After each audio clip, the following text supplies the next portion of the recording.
this is what I would like you to do. Since we completed the outline, I want to make sure that I save this in the event that I make a mistake. So I'm going to lock my outline layer.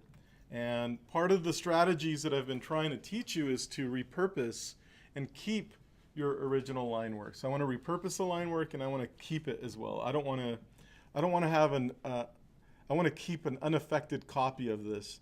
So I'm going to select the outline layer after I've locked it, and I'm going to go to the hamburger icon in my layer panel, and I'm going to duplicate the outline. So we've done this already a couple of times in previous examples, but here we are, we're still doing this again.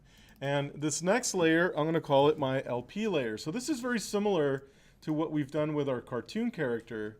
I'm going to select the lines that I've constructed or illustrated, and make sure that I'm only on the live paint layer or the LP layer, and you can see that I am.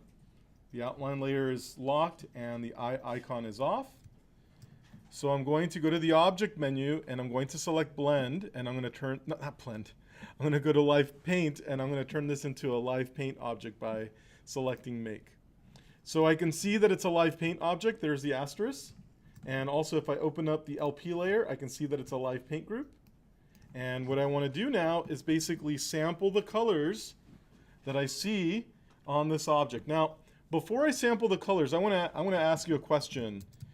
When I sample the color of the orange, should I click like right here? Why not? Why not right here?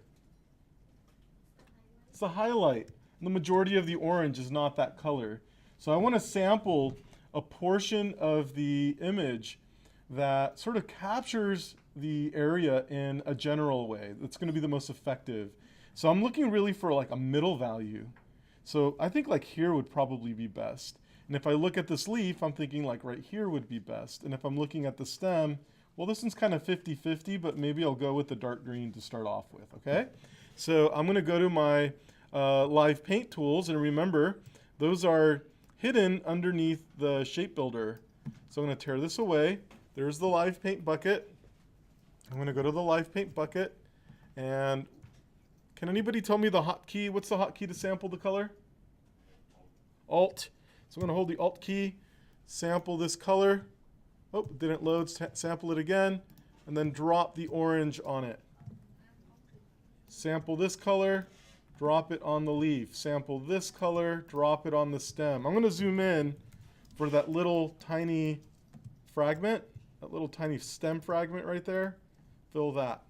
So the next thing that I'm going to do to make this look better, I'm going to select the entire live paint group, and I'm going to turn off the red outline, the red stroke. So this is what it should look like after I live paint it. We have filled in the fills for our object in live paint. Once again, I want to recycle this, because when I convert this into a gradient mesh, the gradient mesh is destructive. But first of all, I'd also like to point out that I can't apply gradient mesh to this because it's not really a vector. Remember, we had a conversation previously about expanding our work. And when we expand our work, it redraws it as a vector. Currently, it's just a bunch of little paths that happen to look like an orange. So what I'm going to do is I'm going to lock my live paint layer. I'm going to hide it. I'm going to select the live paint layer, and I'm going to duplicate the live paint layer and rename this one mesh. I'm going to unlock the layer, select it, and I'm going to hit the expand button. When I expand it, it should break apart into separate vectors, which I can see here. Okay, I can see the vectors. Now, you want to see that again? Sure. I'm going to delete the layer and do it all over again, okay? So if I've completed my live paint, I'm going to make a copy of it, duplicate live paint.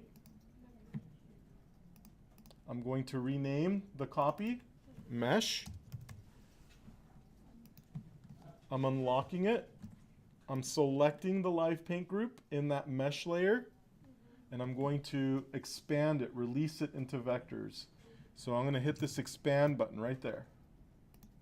Okay?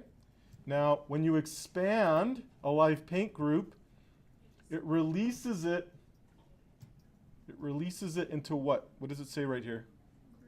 Group. Now, because it's in a group, when I go to my black arrow, you'll notice it selects the entire group, which I find really annoying. So whenever I expand my live paint groups, the next thing that I do is I ungroup it immediately. So I'm going to select the expanded group, and I'm going to ungroup it. Now I can click directly on that object, and I don't have to put it in isolation mode. I don't have to use direct select. So I ungrouped it so that way I can select these individual pieces with greater control.